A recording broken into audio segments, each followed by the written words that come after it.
Bienvenidos a esta inmersión total en los archivos. Nuestra misión de hoy es, pues, tomar un bisturí y desarmar una de las leyendas más grandes, más romantizadas y, francamente, intocables de México.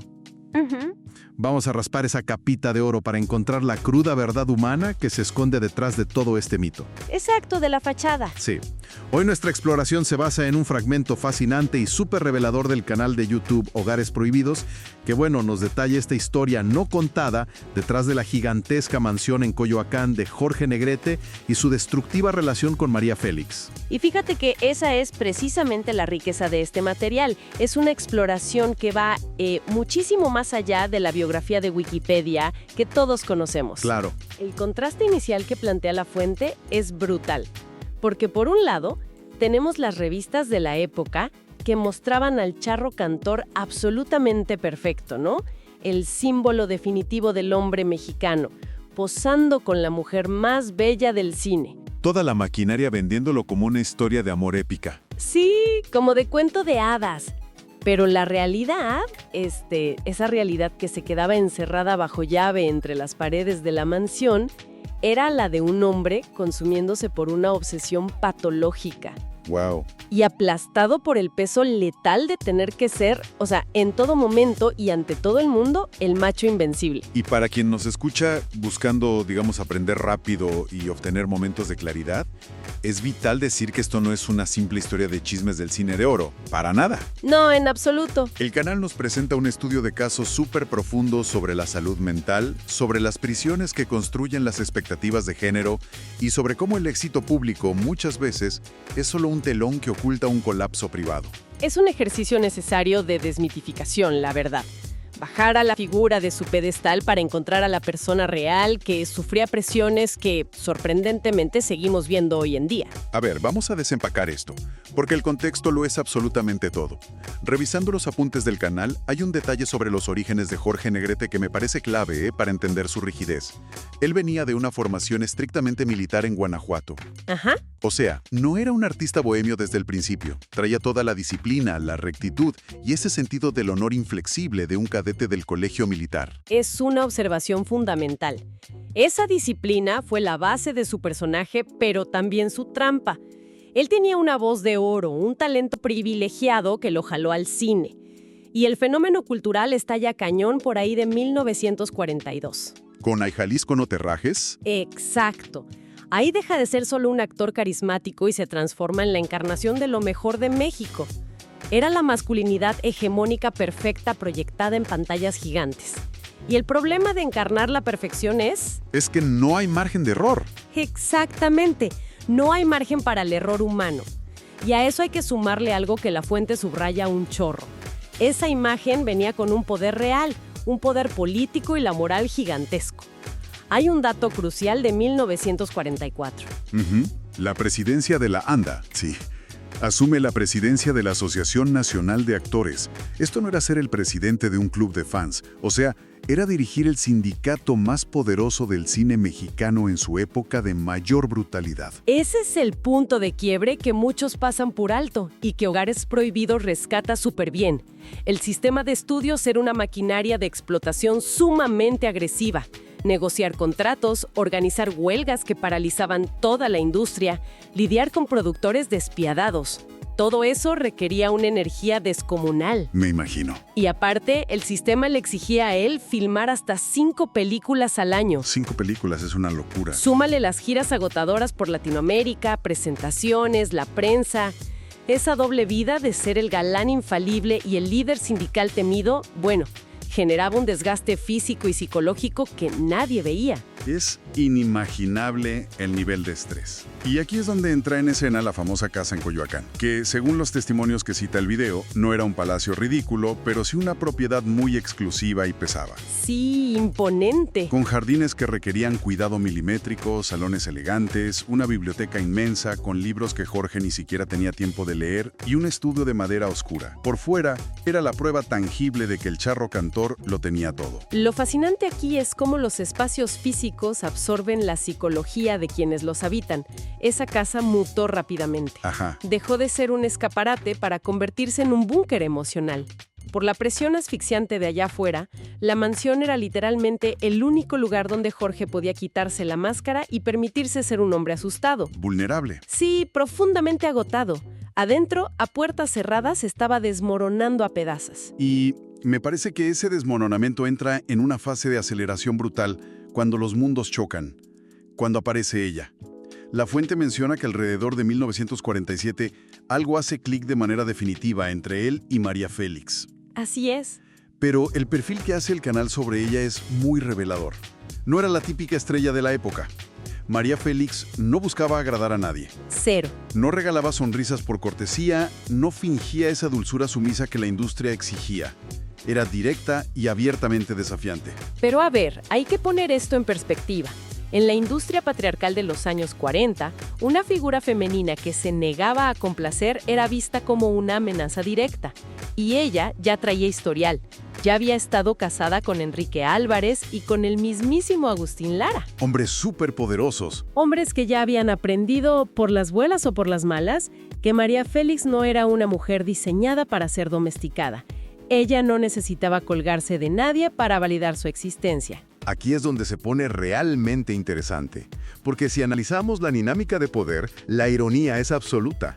Jorge Negrete, el líder sindical todopoderoso, el que paraba producciones con levantar el teléfono, no tenía absolutamente ningún poder sobre la mujer que vivía en su casa. Ninguno. Cero control.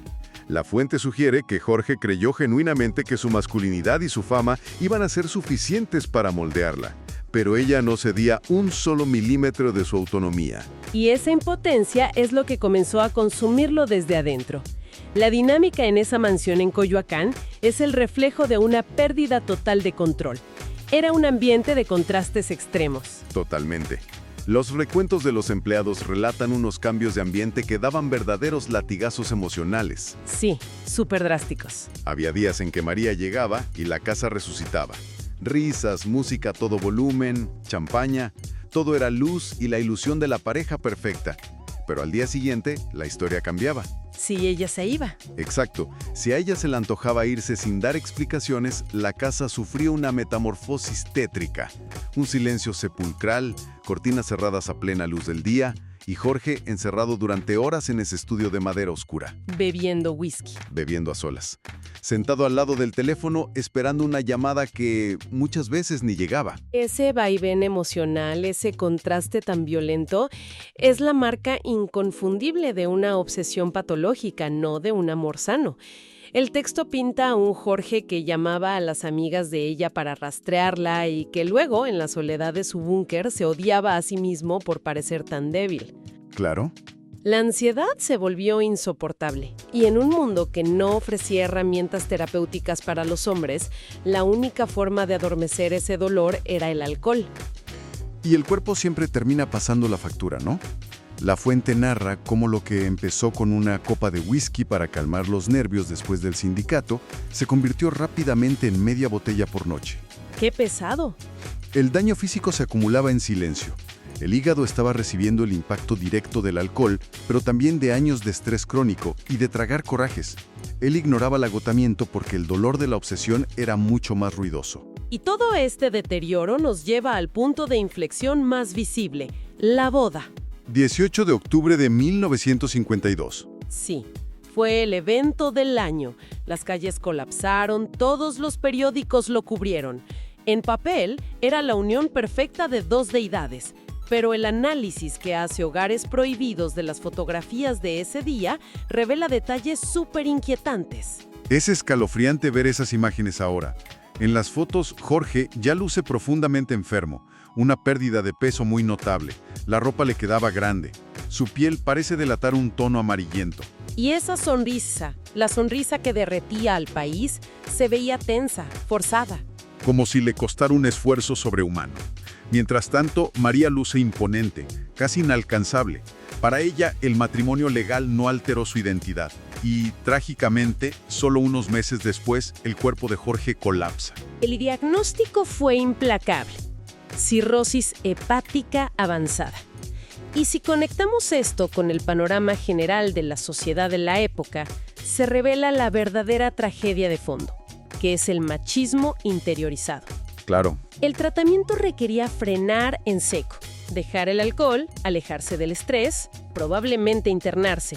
Y él tenía los recursos, tenía acceso a los mejores médicos, tenía amigos leales. Se documenta que Pedro Infante se sentó con él, llorando, suplicándole que se dejara ayudar. Pero Jorge tomó la decisión contraria, se negó rotundamente. Y la razón que plantea la fuente es desoladora. Prefirió la muerte antes que permitir que el mundo lo viera vulnerable. Exacto. Hay que entender el machismo de los 50s. La salud mental masculina estaba activamente penalizada. Internarse en una clínica significaba destruir la ilusión colectiva. Significaba admitir que el gran macho mexicano estaba roto por dentro. Y para su ego, eso era imperdonable. Sí, el sistema le exigía perfección y él prefirió morir siendo el mito, el charro estoico, antes que vivir asumiendo la imperfección de necesitar ayuda emocional. Y el final llegó rapidísimo. Jorge muere el 5 de diciembre de 1953 en Los Ángeles, a sus escasos 42 años. El funeral en México fue una locura masiva, histeria nacional. Y ahí estaba María Félix. Vestida de negro. Impecable. Detrás de unos lentes oscuros impenetrables, ocultando cualquier expresión que pudiera ser juzgada por la prensa. Esto plantea una pregunta importante sobre las secuelas y el juicio social. Jorge se convirtió en mártir, pero María vivió casi 50 años más y lo primero que hizo fue vender esa mansión en Coyoacán. No estaba dispuesta a convivir con los fantasmas de esa obsesión. Pero de lo que no pudo escapar fue de la opinión pública. La reacción de la prensa fue despiadada. La tacharon de fría, de mujer castradora. La culpaban de la muerte de Jorge por no haberse doblegado, por no haberse convertido en su enfermera sumisa. Es una inversión de la culpa fascinante y trágica, porque desnuda la misoginia sistémica. Se esperaba que las mujeres se sometieran para mantener la estabilidad del hombre. Y si el hombre colapsaba, la culpa era de la mujer por no ceder, nunca del hombre por no saber gestionar sus emociones. Tal cual. María nunca se volvió a casar. Construyó un muro alrededor de su vida privada y jamás dio entrevistas detallando lo oscuro de esa relación. Y la fuente dice algo brillante. No fue frialdad, fue una táctica pura y dura de supervivencia emocional. Ella tomó una decisión radical. Nunca más permitiría que alguien depositara el peso aplastante de su existencia emocional sobre sus hombros. Refleja un aprendizaje dolorosísimo. Ella vio hasta dónde llega el daño de un amor basado en la posesión y decidió blindar su salud mental por el resto de su vida. Entonces, ¿qué significa todo esto si lo traemos a la actualidad? Alguien podría escuchar esto y pensar, bueno, es un drama de la época del cine en blanco y negro. Ya evolucionamos, dicen. Ajá, exacto. Pero la cruda realidad es que este patrón sigue sumamente vigente. Hoy en día, hay innumerables mujeres exitosas, independientes, que se enfrentan al mismo tipo de sabotaje. Encuentran parejas que sienten una necesidad casi instintiva de dominarlas para sentirse seguros en su propia masculinidad. Y cuando la mujer moderna no cede su terreno, surge la fricción, el resentimiento y dinámicas increíblemente tóxicas. Y la otra cara de la moneda sigue siendo igual de letal para los hombres hoy. Totalmente. El machismo interiorizado sigue cobrando vidas de formas menos teatrales.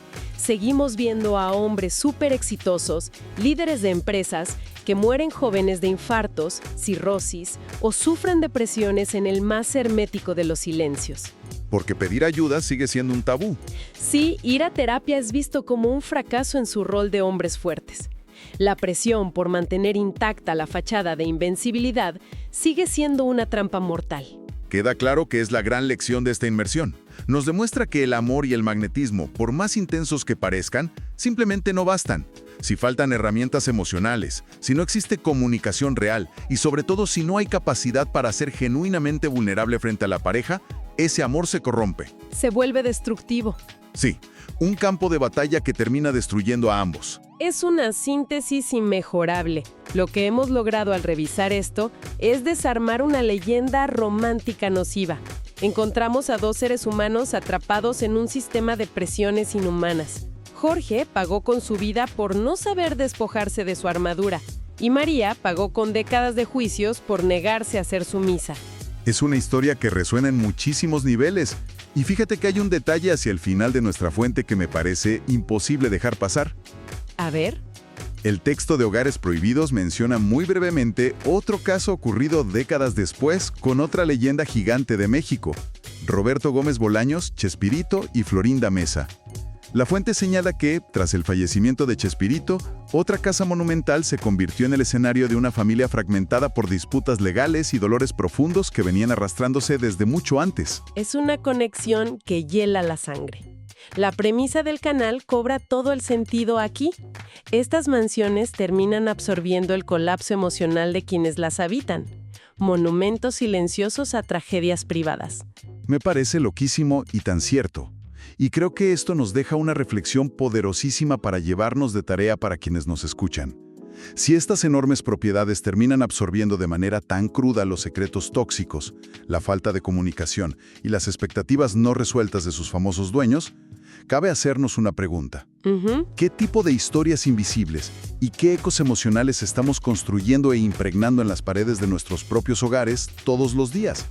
¿Qué herencia silenciosa estamos dejando en los espacios que habitamos a puerta cerrada? Es una pregunta profunda que nos obliga a dejar de mirar a las celebridades y empezar a mirar hacia adentro, para evaluar cómo nos relacionamos en nuestros espacios íntimos.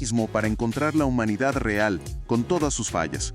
Esperamos que esta exploración deje a nuestra audiencia con la curiosidad encendida y con ganas de cuestionar las narrativas oficiales que rodean a las grandes figuras. Porque la historia real nos enseña muchísimo más. Así es. Muchísimas gracias por acompañarnos en esta inmersión total en los archivos y nos escuchamos en la próxima.